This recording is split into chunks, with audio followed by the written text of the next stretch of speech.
It was April of 2015. Me, my girlfriend, and my little brother, who was 9 years old at the time, had decided to hit up a small nearby movie theater on a Wednesday night to watch the horror film, It Follows. We usually went late on weekends to have the entire theater to ourselves, and I happened to have Thursdays off that semester, so it was the perfect setup. When we first stepped into the theater, it seemed completely empty, the dim overhead lights humming softly as we made our way down the aisle. But then my little brother stopped, clutching the sleeve of my jacket, and pointed quietly toward the top left corner of the room. There was a man sitting there, slouched low in the seat, a dark gray hoodie pulled up to shadow most of his face. It was a little sketchy, sure, but not enough for anyone to think twice. People sometimes kept to themselves in empty theaters. We picked seats in the upper middle row, the ones with the railing in front so we could kick our feet up comfortably. We each chose a seat with an empty one between us for a bit of extra breathing room. I know that sounds odd with my girlfriend there, but having my little brother with us made things feel different, like the priority was letting him have space to spread out. I ended up sitting closest to the aisle, which also meant I was the closest to that guy sitting alone in the corner. Within 5 minutes, the trailers had ended, and the lights in the theater slowly dimmed into darkness, leaving only the flickering glow of the screen illuminating the rows of empty seats around us. My little brother pulled out a crinkly bag of candy he had smuggled in, tearing it open with a rustle that seemed deafening in the quiet. He started eating them, each bite and crackle of the wrapper sounding almost obnoxiously loud against the low soundtrack of the opening scene. We told him to keep it down, just for the record. About 5 minutes into the movie, with the cold air from the theater vents brushing against the back of my neck, I thought I heard a noise. It wasn't the movie, and it wasn't my brother's candy wrappers. It was a sharp, sudden sound, like a thud or a scrape, coming from above and behind us, somewhere near where the man had been sitting. I waited a few seconds, tension pulling tight in my shoulders, before I risked a quick glance over my shoulder. The screen's flickering glow stretched into the shadows, just enough for me to see that the man in the gray hoodie had moved.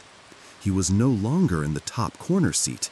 Now he was a row lower, sitting a bit closer, his figure hunched forward as if watching us, or the movie, more intently.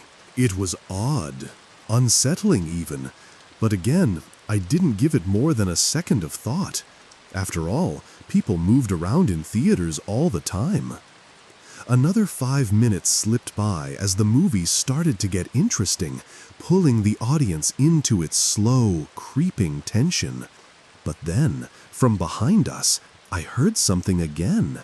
It was faint, like a single step against the sticky theater floor, or maybe the rustle of clothing shifting in a seat.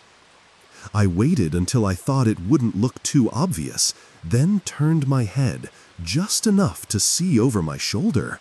There he was again.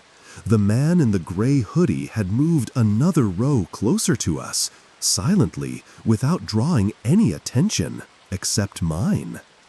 Leaning toward my girlfriend, I chuckled softly, trying to shake off the discomfort. "Don't look, but that guy keeps moving closer to the screen." She shrugged, not even glancing back, her eyes fixed on the movie. It was like she didn't want to break the illusion of the screen's glow with the awkwardness of a stranger's presence. I told myself that if he moved again, then it would be a problem.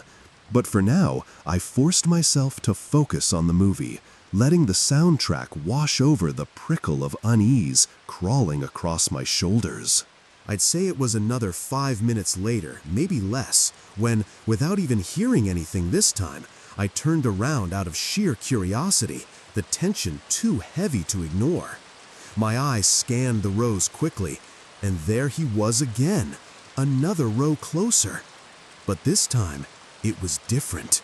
He wasn't sitting at the last seat of the row anymore.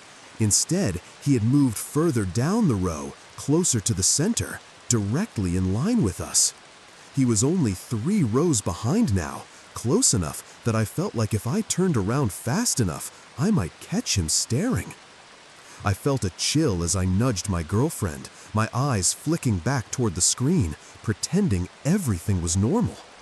She turned, glancing back quickly, then turned to me with a confused, concerned look that made my stomach tighten. The flickering light of the movie highlighted the slight furrow in her brow. "Should we move?" she whispered, her voice barely audible under the movie's soundtrack.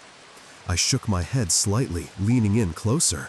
"Definitely not," I replied, trying to sound firm, even though my pulse was beating hard in my neck. At this point, the movie had completely faded from my focus. Even though I was facing the screen, every part of me was aware of the man behind us, the sense of his gaze pressing against the back of my head like a cold breath, unblinking, unwavering, waiting. I told myself that if he moved any closer, I would turn around and firmly ask him what he was doing. I pictured it in my head, rehearsing how I would keep my voice steady, how I'd make it clear he was creeping us out. But then doubt crept in. What if I was looking too much into this? What if he was just a normal guy who happened to keep switching seats for a better view, maybe trying to get away from a glare or a buzzing speaker? Once more, I turned around, moving as slowly as I could so it wouldn't look obvious. My eyes scanned the rows and my heart sank. The man was only 2 rows away from us now, sitting closer to the center of the row, or rather, directly behind us. His head was down, his hood covering most of his face, and he was staring into his lap, just sitting there, motionless. I didn't even bother to see what he was looking at. For all I knew, he could have been looking at absolutely nothing, just sitting there with his head bowed. I opened my mouth, ready to say something, to finally break the silence and confront him. But the words caught in my throat. I was just too much of a coward to follow through.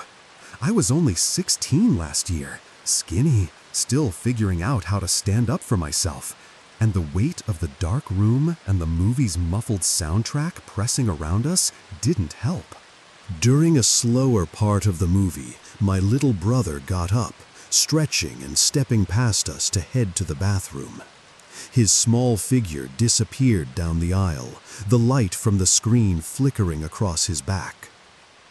A minute later, I turned around again, ready this time, actually ready to say something if the man had moved even an inch closer. My chest felt tight as I looked over my shoulder. But what I saw made my heart stop. There was nobody there. The seats behind us were completely empty, the rows swallowed in the soft, flickering darkness of the theater. My voice felt dry as I turned to my girlfriend, telling her what I saw, or rather, what I didn't see. She looked at me and said, "Good," with a relieved breath. But my stomach dropped, and fear replaced the relief almost instantly as a thought slammed into my mind. My little brother. I stood up, the chair flipping up behind me with a dull thud. Panic pumping through me as I told my girlfriend to wait there. She looked confused, reaching for my arm, but I was already moving, stepping over feet and pushing past the seats, heading out of the theater room and into the empty halls. The lobby was quiet, too quiet. The smell of stale popcorn and the hum of the soda machine buzzing in the background as I scanned the empty theater hallways. Fear crawling up the back of my neck as I thought about my little brother, alone somewhere in this quiet, dark building. I spotted him. The man in the gray hoodie was just ahead, slipping into the men's bathroom down the hall, the hood still pulled up around his face. A cold wave of fear washed over me, my skin prickling as the worst thoughts flashed through my mind. My little brother. Without thinking, I broke into a run, my shoes squeaking against the tile floor as I rushed down the dim hallway toward the bathroom door. My breath came in sharp, quick bursts as I pushed the door open, the heavy door creaking as it swung inward. Inside, the air smelled faintly of disinfectant and something damp.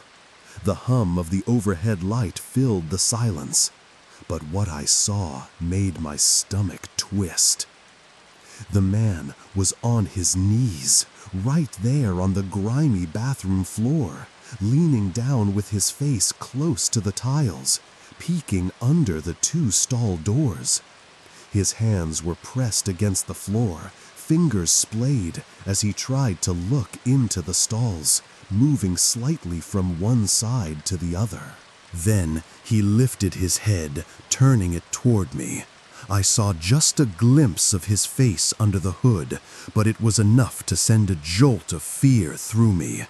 At that exact moment, I heard a voice behind me, down the hall. "Hey!" It was my little brother, calling out to me, his voice clear and confused. I turned to see him standing further down the hall, waving at me with a puzzled look on his face, completely unaware of what had just almost happened. Relief and fear tangled in my chest as I ran to him, grabbing his shoulder to make sure he was really there and okay. I didn't even let him ask questions before hurrying back to the theater room to get my girlfriend. "We need to go," I told her quickly, pulling her from her seat as she looked at me with wide, alarmed eyes. We left the movie behind, walking fast through the empty hallway toward the front of the building, the echoes of our footsteps following us. At the front desk, a teenage worker was standing behind the ticket stand, his face pale when he saw the look on mine. We told him everything, every detail we had seen, and he called the police right away, his hands trembling a bit as he dialed. The worker showed us and the cops the video footage from the hallway cameras. The grainy screen displayed the man in the gray hoodie walking slowly down the hall, moving with that same hunched posture before slipping into the bathroom. We watched it over and over as we filed a police report, the entire scene feeling like something out of a nightmare. I'm just so grateful that my little brother had gone to a different bathroom down the opposite direction of the hall. I kept thinking about what could have happened if he had chosen the other one, if he had been there when the man crawled on the floor to peek under the stalls. Even if I had shown up in time, I have no idea what would have happened. It's been over a year now since that night, but the fear still sticks with me. The man in the gray hoodie was never identified, not by the police, not by anyone. And sometimes, when I think about that night, I still wonder where he went after the cameras lost sight of him, and what he was looking for when he crawled across that bathroom floor.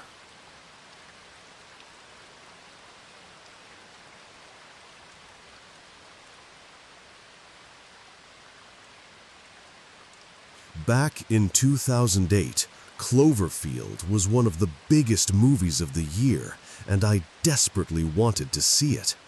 Most of my friends had already gone, which honestly stung a bit, since I didn't want to be the one seen going to the movie theater alone, like some lonely weirdo. But I didn't have work or school on Thursdays, so on a Wednesday night, I figured I could get away with it, slipping into one of the smaller theaters nearby for the 9:30 screening. I knew it would be quiet at that hour, maybe even empty, which was exactly what I wanted.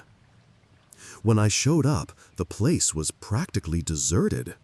I bought my ticket from a half-asleep teen at the counter and walked into the building, the heavy glass doors closing behind me with a soft thud.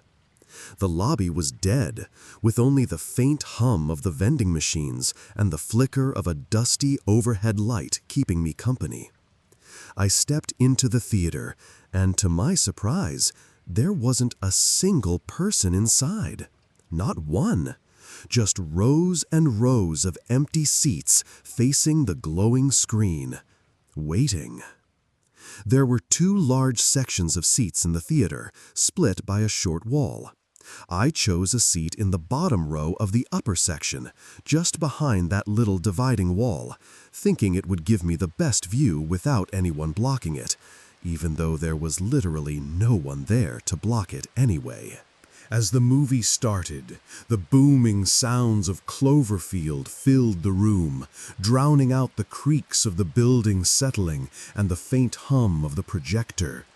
But during the quiet parts of the movie, which, to be fair, were few and far between, I kept thinking I was hearing something from behind me. It was subtle at first, almost like the faintest whisper brushing against the back of my neck, so soft I wondered if I was imagining it. But as the movie played on, the sounds seemed to grow, like the low murmur of a voice, just on the edge of hearing. Is someone there? Nothing. The screen kept flashing chaotic scenes of destruction and fear, but I found myself turning around in my seat, glancing back over my shoulder again and again, each time seeing nothing but empty rows stretching into the darkness. But the sounds, they kept getting louder, closer. A rustle, like fabric brushing against a seat, or the softest footstep on the sticky theater floor, just behind me, just out of view. I turned around again, the screen's light flickering across the empty seats as my eyes scanned for any sign of movement. Nothing, just silence. I sank back into my seat, my pulse ticking in my neck, trying to focus on the movie, but the sense of being watched, of something hovering just out of sight, was crawling up the back of my spine. I felt like I was losing my mind. Eventually, the sound became so loud that there was no mistaking it anymore. It wasn't the building settling, and it wasn't my imagination playing tricks on me. It was a whisper, a crazed, rapid whisper, spilling out in bursts of frantic syllables I couldn't quite make out, echoing between the empty rows and bouncing off the walls, crawling into my ears and freezing me in place. I felt every hair on my neck stand on end. My legs were tense, ready to move, and I was about to nope the hell out of there, my heart pounding like a drum in my chest. I stood up quickly, the seat snapping shut behind me with a muffled clap, and turned to take one last look behind me, just to confirm to myself that it was empty so I could laugh it off later. But that's when it happened. From behind the seats, just 2 rows up, a figure popped up, fast, like it had been hiding, waiting. It stood there, arms pinned flat to its sides, facing me dead on like a stiff, crooked statue. Its head was slightly tilted, and the dim flicker of the movie's light flashed across its shape, but the shadows kept its face hidden. For one horrifying second, we just stood there, me staring at it staring back, unmoving, like the moment itself was holding its breath. And then, instinct took over. I ran like there was no tomorrow, my footsteps pounding against the sticky theater floor, not daring to look back as I tore down the aisle, pushing through the heavy door and bursting into the hallway. The lobby was empty, completely empty. Not a single employee in sight, no voices, no footsteps, nothing but the buzzing of the soda machines and the distant hum of the movie still playing in the theater I had just fled. I didn't stop. I kept running, pushing through the glass doors into the cold night air, fumbling with my keys, my breath coming in ragged, shaky gasps as I yanked the car door open and threw myself inside. I sat there for a few seconds, gripping the steering wheel, trying to catch my breath, my eyes darting to the rearview mirror, half expecting to see that figure standing behind me in the back seat. But there was nothing. Finally, I started the car, the engine roaring to life, and I drove back home, the roads dark and empty, the fear still clawing at the back of my mind. Later that night, I tried calling the theater, dialing the number with trembling fingers, just wanting to hear another voice, to hear anyone answer. But no one ever picked up. I let it ring and ring until I finally hung up. I didn't bother calling the next day. I didn't even want to think about it. I just tried to let it go, to push it to the back of my mind, telling myself it was over. But it still freaks me out beyond imagination to this day.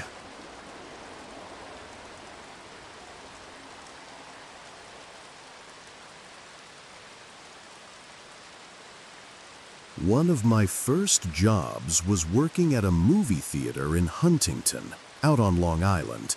It was an okay gig for a 16-year-old, minimum wage, free popcorn, a place to hang out after school. But dealing with the general public in masses, you'd always run into creeps, no matter where you worked. But there was one creep, and one really weird situation that I still have nightmares about. It was a Monday, around 11 at night. The last two movies of the evening were finishing up, which was a bit earlier than usual for a weeknight. Normally, during the summer, I'd be there until midnight or later, waiting for the last people to leave so I could close up. That night, I was the only one working besides Kathy, the older lady who ran the popcorn counter.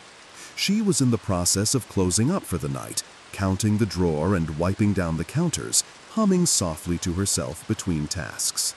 I was sitting on the carpeted steps next to my ticket podium, my back against the wall, staring down at my flip phone, trying to beat my high score on a Tetris-like game I was hooked on. Out of nowhere, Kathy's voice cut across the empty lobby, echoing under the high ceiling. "Hey, sweep the floors, would ya?" I looked up, blinking, and saw her waving a hand toward the lobby before she turned back to her closing duties. She called back over her shoulder, "I'm heading out for a bit, but I'll be back within the hour to finish up and lock everything." I called back, "All right," and slipped my phone into my pocket, grabbing the broom from the supply closet. The lobby smelled like butter and stale soda, the kind of scent that clings to your clothes long after you leave. And the neon lights of the concession stand buzzed softly in the background as I swept up stray kernels and ticket stubs. I hurried through the sweeping, eager to get back to my game, and after a few minutes, I plopped back down on the steps by the podium, flipping my phone open and letting myself sink back into the comforting rhythm of falling blocks and quick button taps. I was left alone a lot during these shifts, especially at night, but I didn't usually mind. The quiet was nice, the steady hum of the vending machines in the background, the faint sound of muffled explosions or laughter leaking from the theater doors. But this night felt different.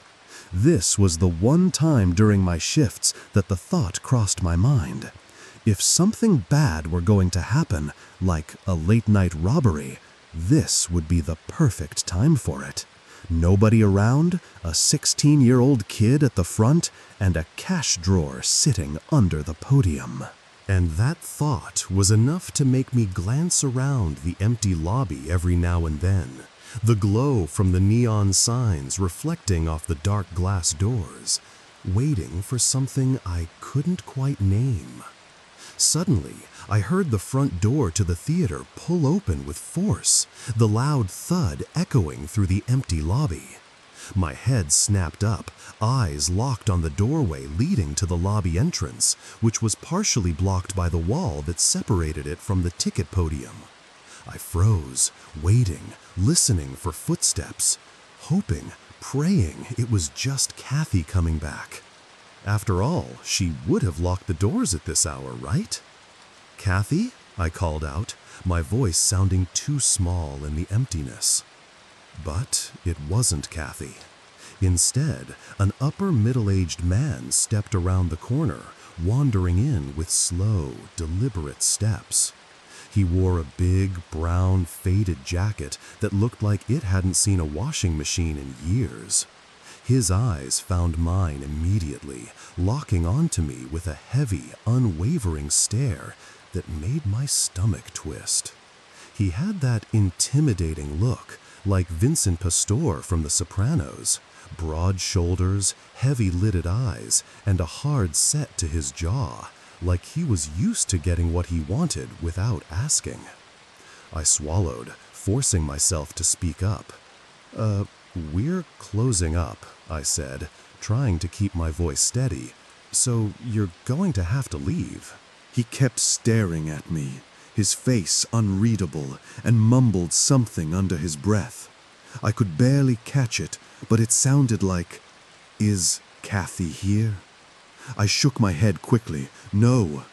He mumbled again, shifting his weight as his eyes flicked around the empty lobby. "I'm just gonna go sit down over there for a while," he said, pointing vaguely toward the theater seating area. My heart started pounding so hard I could hear it in my ears. I hated confrontations, avoided them whenever I could, and having this man standing there, ignoring what I said, made me feel like a little kid again, powerless and cornered. I didn't have the confidence to push back or order him out.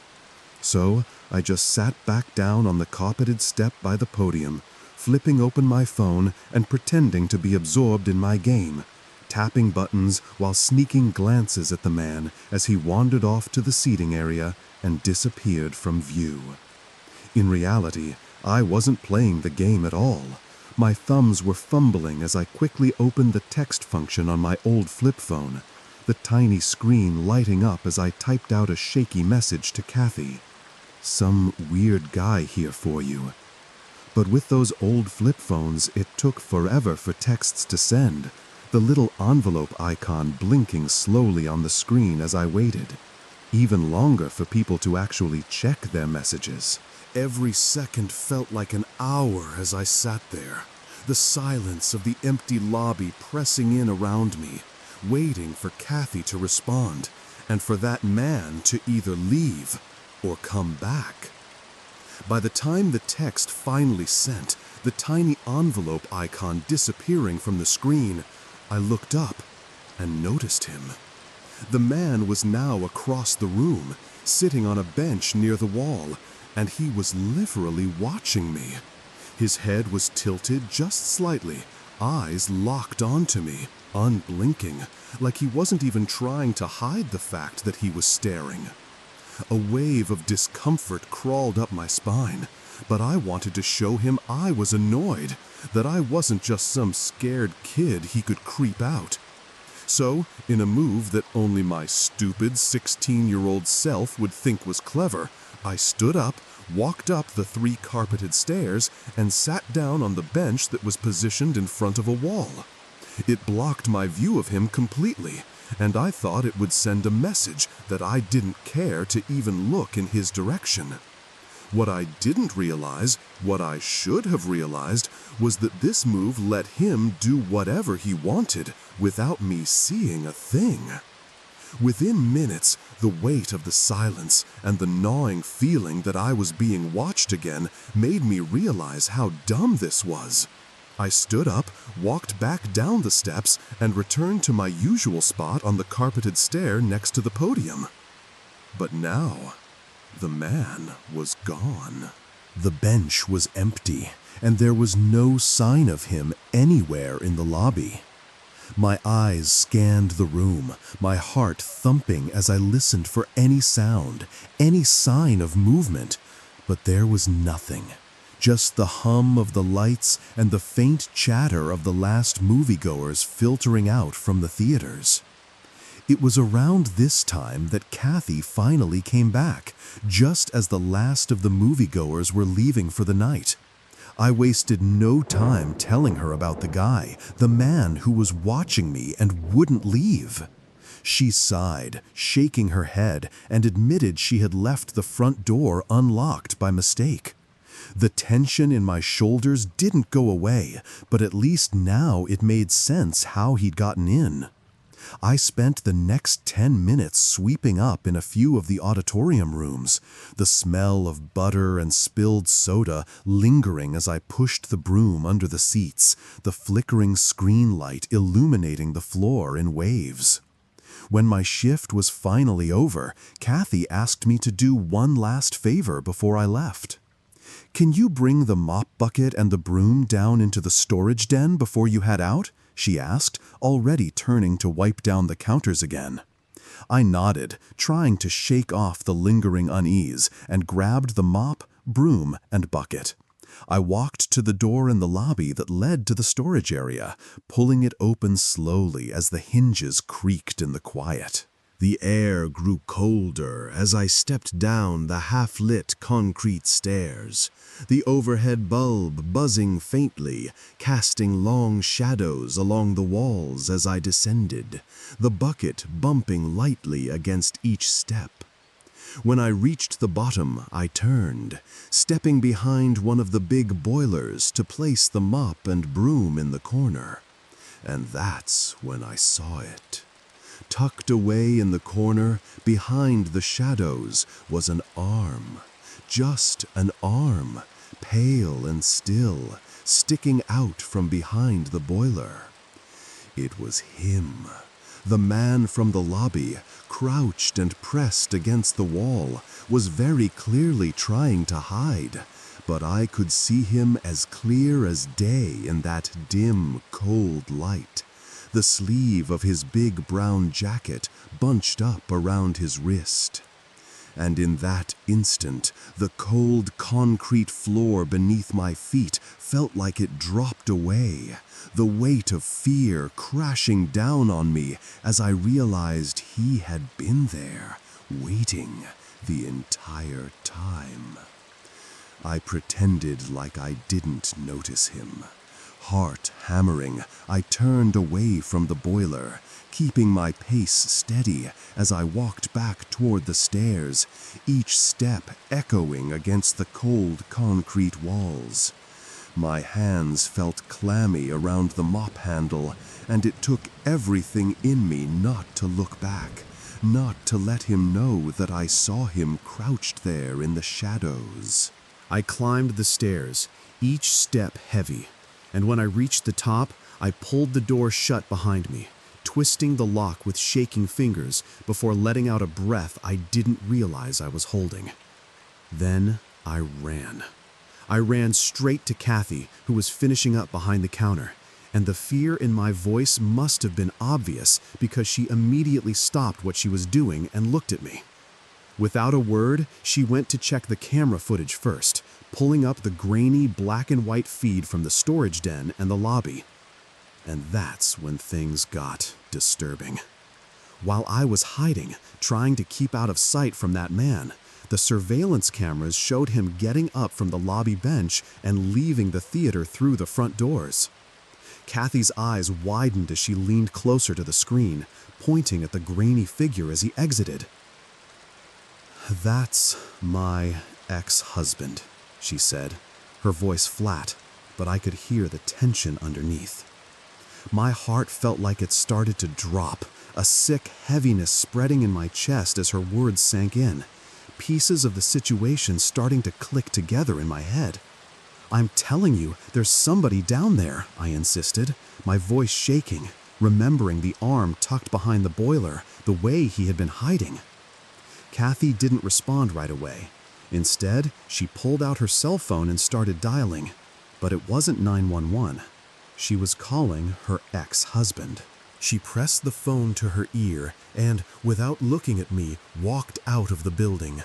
I followed her, not wanting to stay inside the theater alone, the fear of that man downstairs gnawing at me with every step. Outside, the air was cool against my skin, but Kathy's face was starting to pale as she pressed the phone harder to her ear, listening. Suddenly, she pulled the phone away, staring at the screen as it went dark. He had hung up on her. Kathy's breathing turned shaky, and I saw the panic set in as she quickly dialed again, this time calling the police. Her voice was sharp and rushed as she explained the situation to the dispatcher, pacing in small circles as I stood there, trying to keep up with what was happening.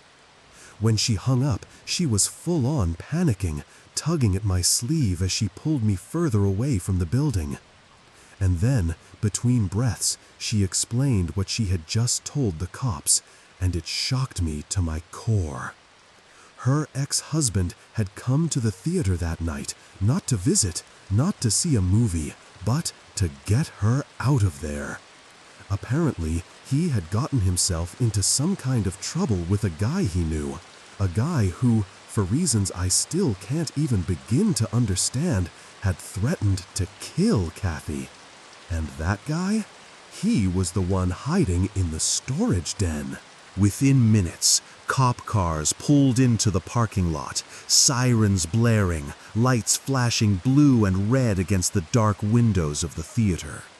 I stood there, frozen, as officers streamed inside, radios crackling, doors slamming.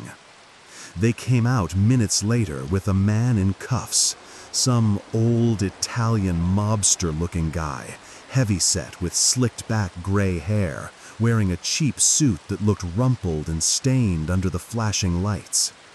They pushed him into the back of the squad car, the door slamming shut as he stared straight ahead, expression cold, unreadable. After that night, Kathy never showed up for work again, not once. No one at the theater ever gave me the full story, and I never saw Kathy, her ex-husband, or that random guy, who might have killed me if I had approached him, ever again.